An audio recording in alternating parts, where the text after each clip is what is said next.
And good morning. Oh, wow, what a day yesterday was. What a day today is going to be. I have no idea. Anyway, the title that I gave for today's little talk, or rant, whichever you want to call it, is I needed to refocus and process now. And my little blurb was, yesterday was a day of deep introspection. Today I will share with you some of my insights dealing with Saint Germaine, ET help, and other expectations for the future. There is no future, only right now. What we do now allows more now moments and creates more possibilities. We are responsible. How will we respond?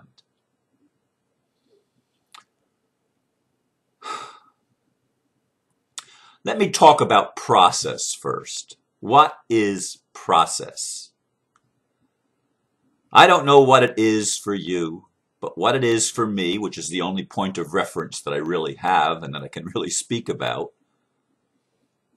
process for me is looking at my feelings, observing how I feel, observing the thoughts, my thoughts in relation to those feelings, and making decisions on how am I going to handle these feelings, these thoughts, this circumstance that's in my life, this opportunity to perceive and act if I choose to act. And everything that I do is an action, even if it's to take no action at all, apparently, because that is an action.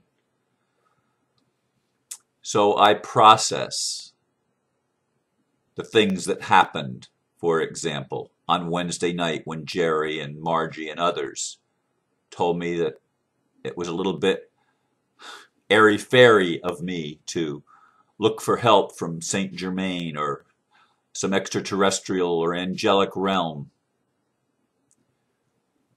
And the video that I did yesterday produced a tremendous amount of response. So many emails, so many comments.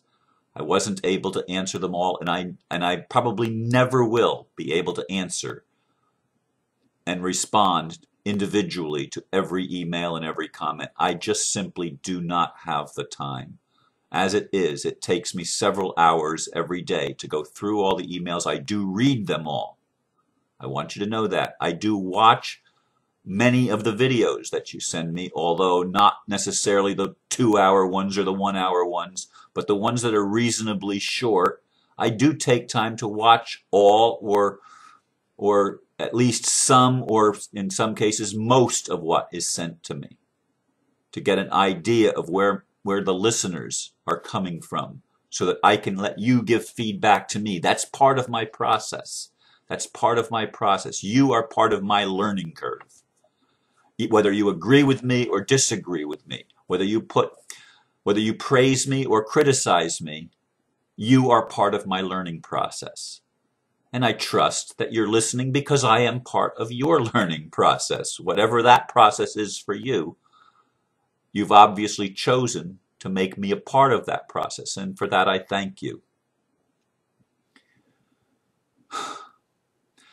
One of the responses came, as it always comes, from my friend in Greece, Aristo, or Aristomenes, or Ari, as he signed his name with 3 different possibilities. He's from Greece, and he sends me these email responses and has been doing so for the last couple of weeks at least, I think. I don't remember when he actually started, and I post many of his emails in either notes or some way on Facebook.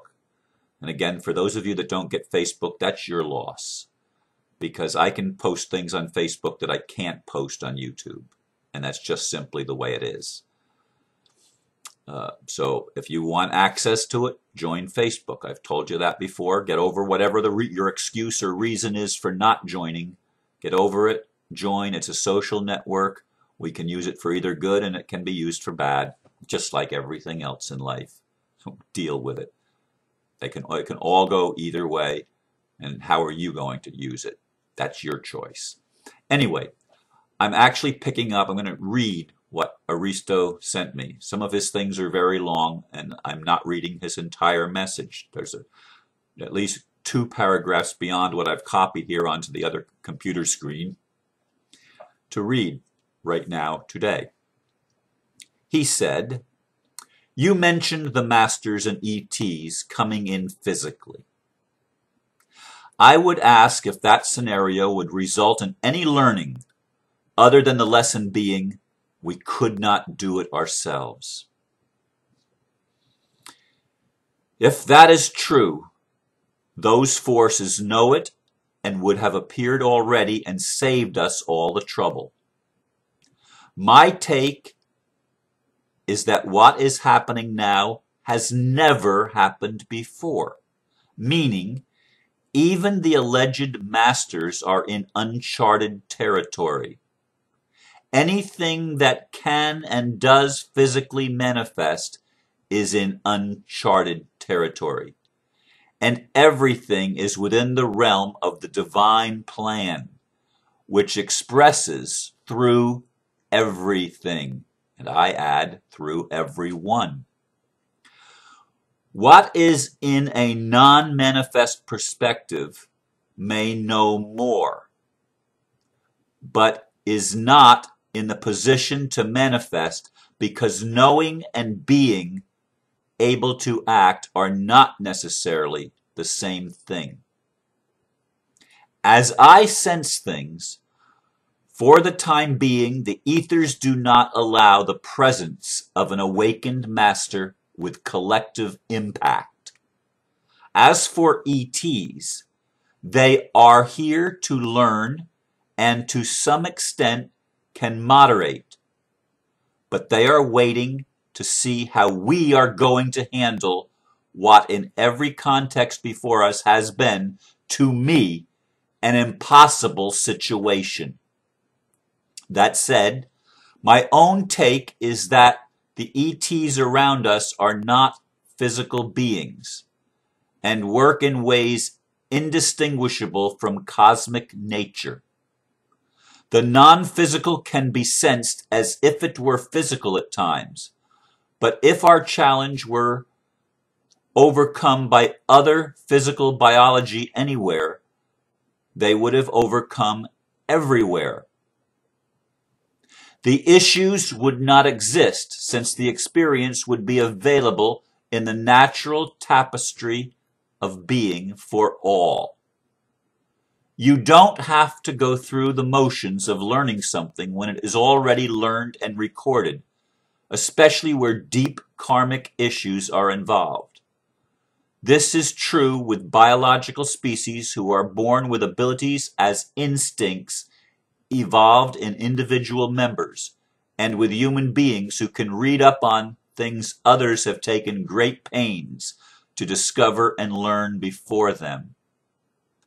I believe existence as a whole is going through something profound, and we on terra firma are at the frontier of it.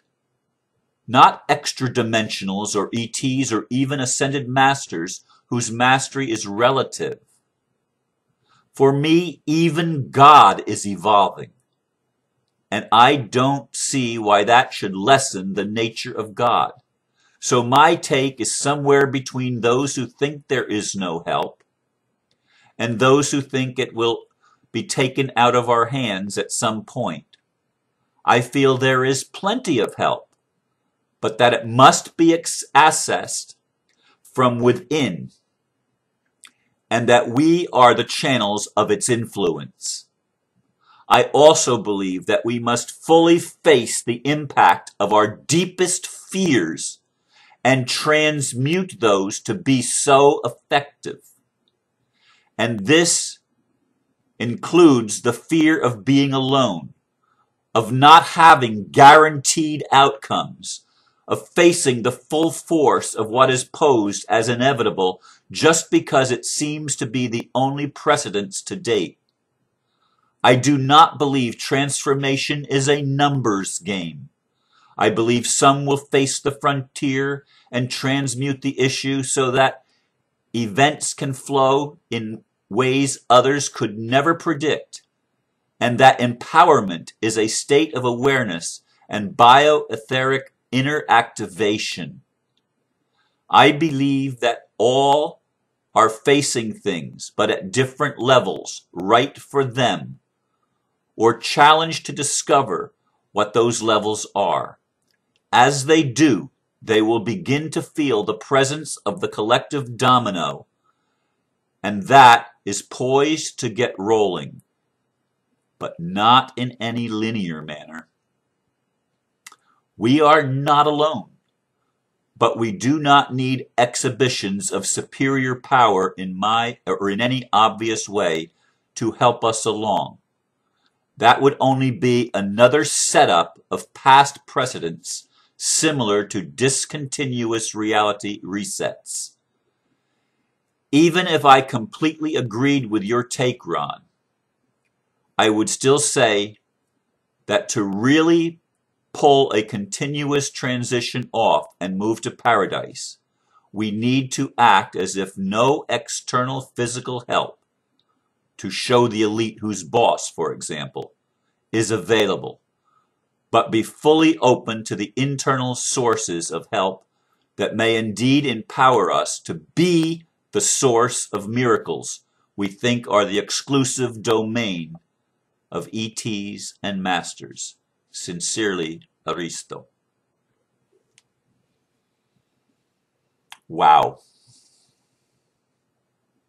He has a tremendous wisdom and way of cutting through the bullshit and getting to the point, and he made so many points in there that are valid, and we need to take a look at them. And sometimes, to be honest with you, when I have wanted extraterrestrial help or angelic help or the help of a master, whether it's Jesus or Saint Germaine or any of the alleged ascended masters, it's because I have been feeling extremely helpless, and I have been viewing my life through a lens in which I could not see myself as possibly having the ability to change a situation for the good that needed changing. And so I would request help from out there, and I've often looked at it to come in a physical way. I think that's a mistake of Christianity. I think it's a mistake of Islam. I think it's a mistake of humanity to expect physical help to come to us when spirit is trying to get us to recognize our own power and our own gifts and abilities, and recognize that they are not outside of us somewhere, but that they are inside of us, and to get us to act. As I look at the Occupy movement and the situation we have co-created in our world, I'm beginning to realize that the protests are wonderful. The speaking out is a very, very good thing. But what we're going to have to start doing is bringing indictments against people like the mayor of New York, Mr. Bloomberg, and the police chief in New York, and police chiefs and mayors in other cities and in other localities where they are in violation of their oaths of office, where they are committing treason against by abusing the power that we have entrusted them to. And they hold power. Listen to me. All power is held as a trust. And it's meant to serve others. The Federal Reserve, as I understand it from Tim Turner, was financed in 1910 to bring changes for humanitarian benefit. Did they accomplish their mission? Did the Federal Reserve and the international bankers take the monies that they were initially given by whatever, power that be. This ability that some say originally actually came from Saint Germaine, who taught fractional reserve banking. I've always found that interesting because I consider fractional reserve banking to be fraud. Maybe it's not. Maybe it's not. In any case, did the elite establishment, did they provide something for humanitarian benefit in what they have done over the 100 years from 1910 to 2010 and what has been happening so far in this year of great change in 2011, where things are really starting to happen? Did they bring the humanitarian change? Most would look at the surface of what has happened and say no. I submit to you that yes, they produced exactly what was needed to produce the change that would create the evolution in us to empower us. And they did it by first disempowering us by a system of fraud and darkness and lies and deceit and corruption that is unparalleled and unprecedented in human history. Probably. I don't know all of human history, but certainly in the history that I'm aware of, the darkness has never been so pervasive as it has become, especially in the latter half of the 20th and the first part of the 21st century. It is horribly corrupt. But we needed that corruption. I needed those challenges in my life that were so unfair, that were so unjust, that forced me to learn a little bit about rights and a little bit about law and a little bit about how to stand in my own power and to take responsibility for my own life. I had to learn that. And the human race has to learn that. Every one of you that's listening has to learn that. We can't put it off on somebody else. We are the ascended masters. They are in us.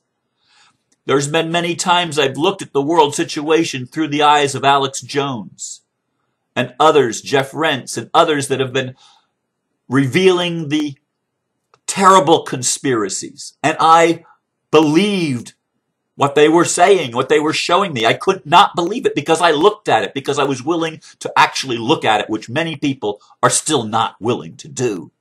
They're not willing to even consider the possibility that we've created a world where our leaders are criminals. How could that possibly be? But it is. It is. And I looked at this and I looked at the power that they seemed to hold. They seem to have all this great, great, great power. And so I resorted to channeled messages from ascended masters, from Saint Germaine and Seleucia and Saul and others that I post on my website, and listen to Sheldon Neidel and listen to all these people that were channeling these messages that gave hope, that created hope in my heart. And that was a good thing. That was part of my process. Because I had to have hope or I wouldn't be able to make it. I wouldn't be able to make it in the face of all that I was learning about the world that I was living in. All that I was facing in the circumstances that were trying to rob and steal from me. The bankers and the lawyers.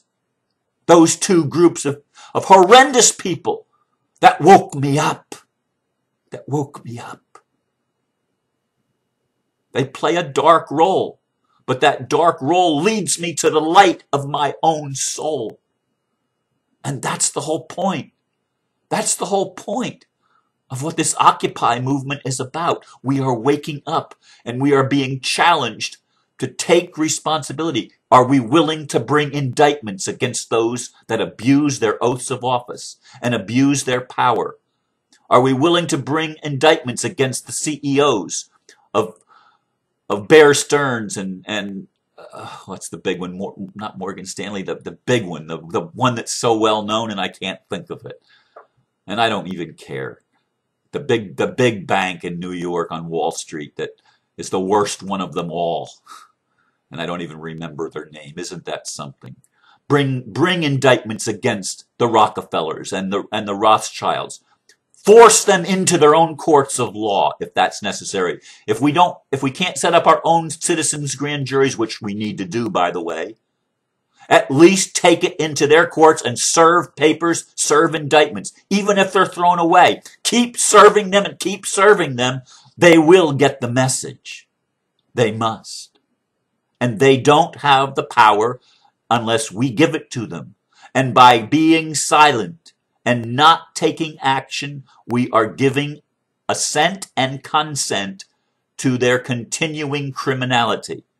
Is that what we want? It's not what I want. I will challenge the lawyers and the courts in my personal life every step of the way, and I will give them nothing that is not theirs, and they will take nothing from me without me standing in my own power and my own truth. I can assure you of that.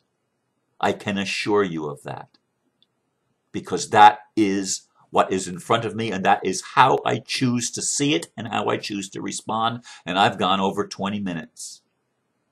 And maybe my videos are going to start getting longer than the 15-minute time limit that I set before, because what I'm sharing with you is so important. It's what I'm learning. It's what I'm refocusing on and reprocessing within my own being, within my own life.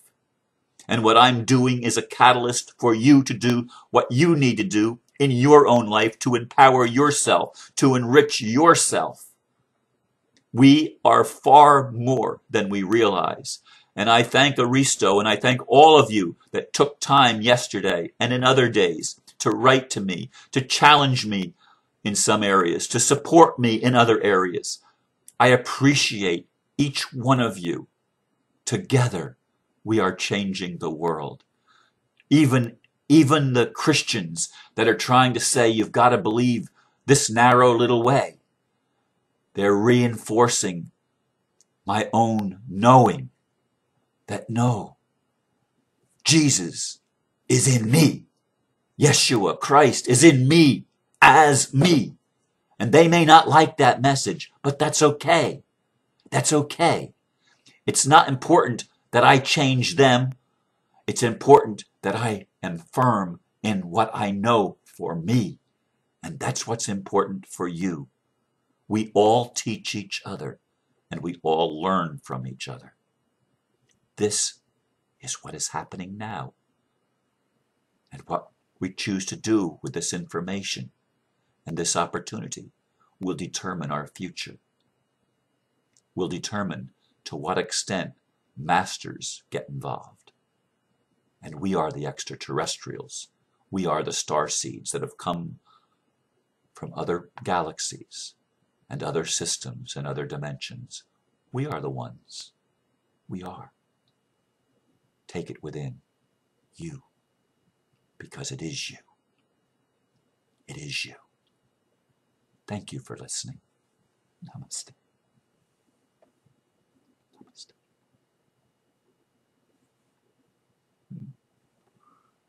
I hate it when the cursor disappears.